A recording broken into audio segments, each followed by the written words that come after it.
மதுரை செக்கானூரணி பக்கத்தில சொரிக்காம்பட்டின்னு ஒரு ஊர் இருக்கு. அங்க கரும்பாறை முத்தையா கோயில்னு ஒரு கோயில் இருக்கு. அங்க கடா விருந்து பயங்கரமான ஃபேமஸ்ன்னு சொன்னாங்க. சரி சோத்துக்கு சோவியத் ரஷ்யா போவோம், கறி விருந்துனா கனடாவுக்கு போவோம். சரி நம்மளும் கிளம்பி போறோம்னு சொல்லி கற்கல்லே கிளம்பி போயாச்சு. அங்க போனோம்னாக்கா சும்மா சட்டியில குழம்பு வேகுது. ஒரு பக்கம் மலை போல சோற குவிச்சு வச்சுக்கிட்டு இருக்காங்க. அப்படியே வாளில அள்ளி அள்ளி கறிய ஒரு பக்கம் அள்ளுறாங்க, குழம்ப ஒரு பக்கம் அள்ளுறாங்க. அப்படியே எடுத்து எடுத்து எடுத்து பரிமாறிக்கிட்டு இருக்காங்க. பார்த்தா கிட்டத்தட்ட 50,000 பேர் இருப்பாங்க போல. அவ்வளோ கூட்டம். வழக்கமா 15,000 பேர்கிட்ட வர்றது இந்த தடவை கொஞ்சம் கூடுதலாவே வந்துட்டாங்க.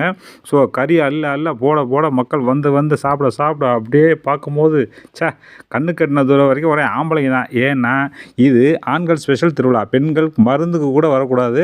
ஸோ முழுக்க முழுக்க ஆண்களுக்கு மட்டுமான திருவிழா. ஸோ அமர்க்களமான ஆட்டுக்கறி விருந்தை சாப்பிட்டுட்டு அப்படியே கிளம்பி வந்தோம். இந்த விருந்தில் என்ன விசேஷம்னா இந்த இலையை யாருமே எடுக்கக்கூடாது. இந்த இலை காஞ்சு அதுவாக பறந்து கருகி போகிற வரைக்கும் இந்த பக்கம் பெண்களே வரக்கூடாதுங்கிறது தான் ஐதீகமா. பாய்.